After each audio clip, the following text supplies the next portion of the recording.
All right, here's a quick train track overview. I'm going to start out by going around the perimeter, looking at some of the on-ramps and off-ramps, and then I'll look at the main terminal at the main factory. Oops. So it's a two-way track in a ring around the map.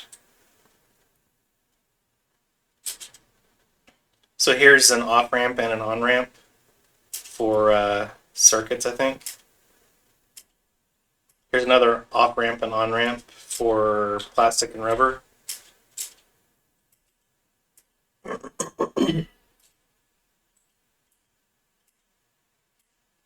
Um, this one is SAM crystals, diamonds, and oscillating crystal things. And let's see if any of these are pointing in the right direction. I think I can do this one.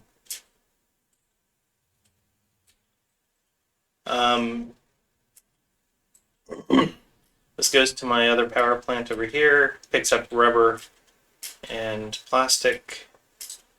There's the on-ramp, there's the off-ramp back there.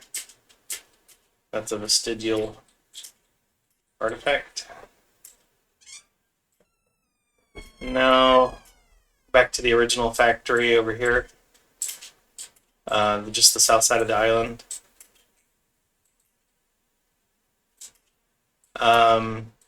There's a pretty cool spot over here. Let me hit the ground real quick and refresh my deal.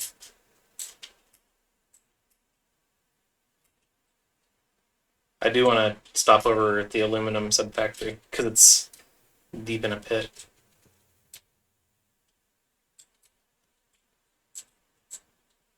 So this is actually a pretty cool one, I guess. So the track just goes through that area, and that's where it continues up to the north. But I had this aluminum sub-factory way down there in this pit, right here.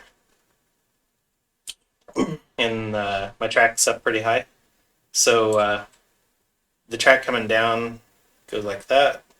And then I had to do a spiral because I needed to gain more elevation there. And then it connects up there. Let me speed this up.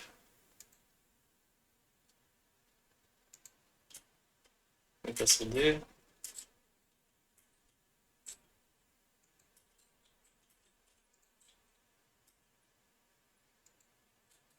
These trees.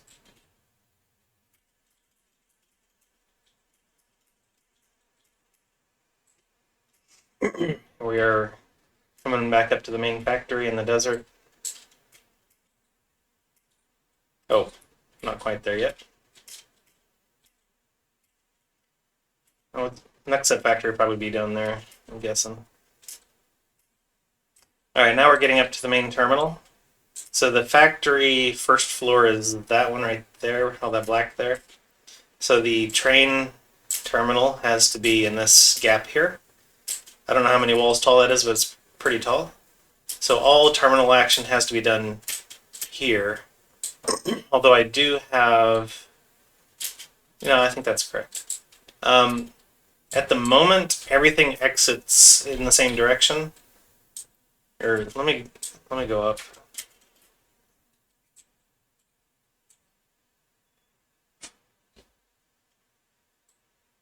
Okay, so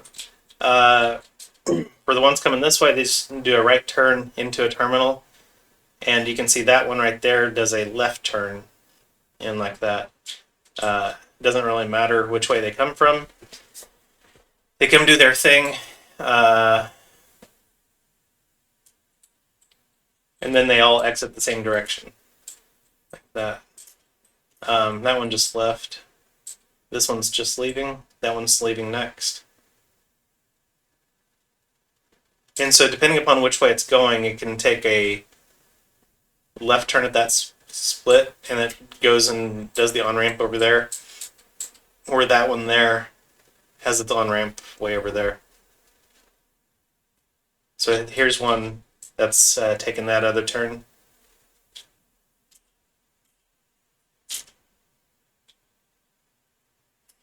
So you can see it does the on-ramp over there. I didn't want it to interfere with all these signals right here. It's got a lot of block signals allowing these trains to come in efficiently. So here's a train. Let's see. Is this going to turn green?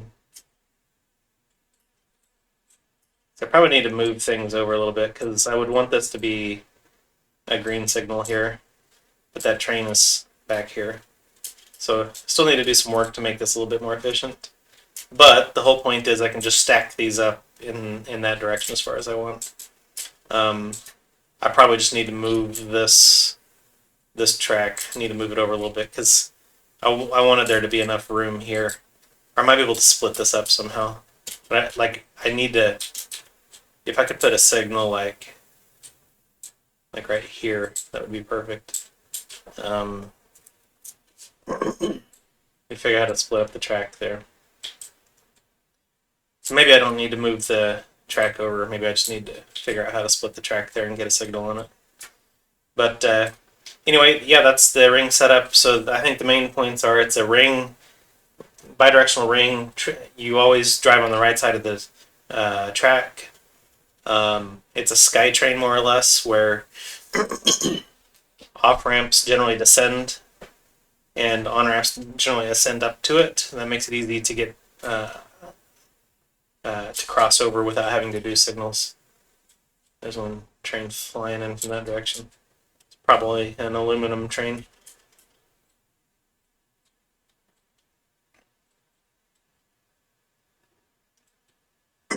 Like this off-ramp here. Since I don't have to cross it over and do blocking signals really. It just crosses under. So it just makes things nice and clean.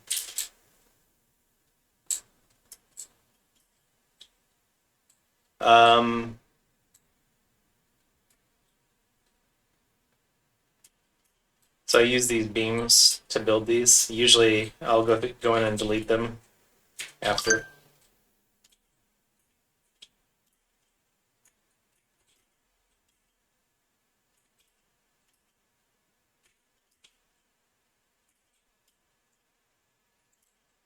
That allows you to kind of put tracks in some interesting spots. If you put the beam on freeform, oops, it's the painted beam that I use, switch that to freeform, and you can just like do it 40 meters in whatever direction you want, and you just chain them together, and you can build track on top of them. And then delete them when you're done, or just leave them, doesn't matter. So there's the train setup.